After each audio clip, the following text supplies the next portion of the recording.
ሰላም ወደ ዩቲዩብ ቻናል ተከታታዮቼ እንዴት ናችሁ? ይህ አዚ የእግዚአብሔር ቃል ለሁሉም ወይም ወርድ ኦፍ ጋድ ፎር ኦል ዩቲዩብ ነው።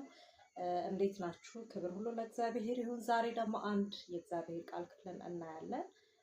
በተለይ በዚህ አሁን ባለንበት ዘመን ላይ ብዙ ወጣቶች ብዙ አማኝ ክርስቲያን ወጣቶች ያለ እድሜያቸው ሲሞቱ ብዙ የሚያስደነግጡ ፖስቶችን ነው በተለያዩ ማህበራዊ ሚዲያዎች ላይ የምናየው። ምንድነው ወጣቱን ይሄን ያህል